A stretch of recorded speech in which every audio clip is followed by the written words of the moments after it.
and featured people who are involved in community projects? And B, what did you think about the topics? What did you think about the, do you think there were things that were relevant to the type of work that you're looking at here?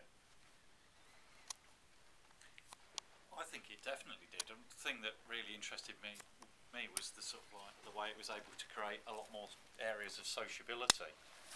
And I was particularly interested in how kind of peaceful in the places over there that the cyclists and the pedestrians seem to interact, and also how the people in cars were responding to it. It'd be interesting to have interviewed some of the car drivers as to what they thought of the changes. But in general, I was really impressed by the way it was able to create a lot more meeting places for people, and the excessive use of bollards, which was wonderful. It was nice explained it, wasn't it? I was really confused until they... I couldn't help but compare with the way things have been done in Leicester, where some of it's really good, but I'm still not quite getting there. The fact that you've got a cycle lane and a bus lane in the same lane. I use buses all the time, and I always think that the bus driver's going to mow down the cyclist, because it always seems to be right on his or her tail. Yeah. And, you know, and at the last minute something goes off like that. And we just haven't got it right here. You know, they've actually got separate lanes in different countries. I was thinking about that one in New York. When was it made? Do you know when it was made? Which one? The one in New York. The interview. I think that was made 2 years ago. They launched their transport policy two or 3 years ago. It's like a 2008 document, wasn't it? Yeah, 2008. So that's I was thinking it's not that different from like what we've got here in Leicester, really. I mean, like they were all really excited about the fact they got bus lanes and cycle lanes, and it was just like we have that here too. And I wondered if it was an old film or if it was recent. But I suppose for such a big city as New York, it is a big deal for them, because they've got a lot more problems with congestion and getting people from A to B. So. Yeah, I mean, one of the things that strikes me is that all of the cities there was a city there from each continent around the world, and you know, we'd like to think Leicester is a leading city in the UK context. We're all dealing with the same kinds of problems, or the same kinds of issues about congestion and about how people use the streets, and about how that is good or bad for business, and whether that how do we make social change in places. I think the exciting thing about New York is it's the belly of the beast in a lot of people's eyes. It's the heart of the car culture, and yet they're making at the moment some of the more interesting, the most change on their streets. They've just pedestrianised Broadway. They've the place that they showed on the street, of that kind of shift from a 6-lane road to a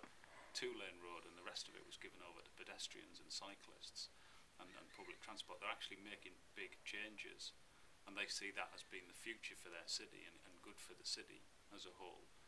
And that's kind of a common thing in all of those cities and all of those places, whatever the design is or whether the outcome is. It's a similar theme of change that cities are looking at, because they have to.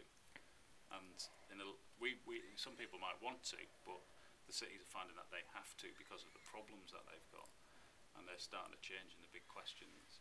And it's interesting to see.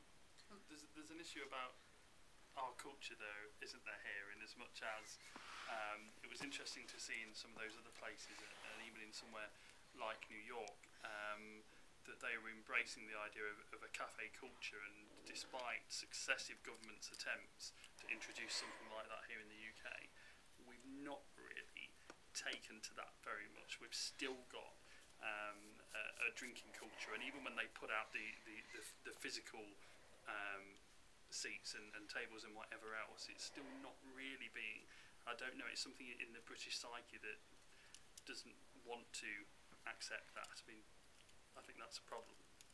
I think it made me think about more about what's next, because obviously Leicester has had that pedestrian area, and it's got cafe culture, how many people use it, I think. But it's bringing the streets, like what's like the next step of what we do with that space now, and the drinking thing is a problem because when I think about the pedestrian bit down High Street, since that's been pedestrianised, it's all really nice. You go down there at night and it's just crawling with piss heads. It's not a particularly nice place to be. So, but yeah, reclaiming it, making it more of a community space rather than, I don't know how much we're using it other than putting a few chairs out for people to sit down that perhaps aren't being as used as much as they should be. And then at night, like, let's not go down there because. And do people respect the streets as well? I mean, it's interesting. I was thinking the whole time watching those, the context of outside of a city. I mean, I'm from Barwell in the Hinckley area, and we in Barwell had our annual carnival last week. It went very well, and lots of folks had a very good time. But the next morning, the place was just a complete, total and utter mess, and no one gave a damn. They had their good time, and that was that. And we'll leave it for the cleaners to clean up tomorrow. There's not the respect, I don't think, that perhaps was shown in. I mean, I don't know whether they were shown in an overly good light in those films, but the people seem to have a respect for the streets that we don't have here.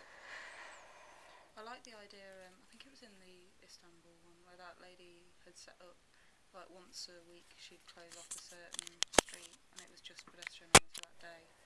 Like, and she called something Sunday, like car free Sunday or something. I thought that was like a really good idea. We could do something like that in this country where they just every week they cut off a certain street and they just had like fun activities for people, because there's a lack of that going around. And like Sam was saying, like even when they do pedestrianised places, it's not really like what you want out of it. It seems like a good idea at the time, but because of people maybe in this country and how like they don't respect things like tidying up afterwards, or when it's at night time, it goes from being like somewhere where you can chill out and there's lots of cafes to going out and getting drunk, and then like it's just full of people littering, and there's lots of like fast food places and stuff, so you get like rubbish and stuff everywhere, and then who has to clean up in the morning? It's just a council responsibility. So like the ideas are in place, but it's trying to make them work in places such as Leicester. But and also, get a community form.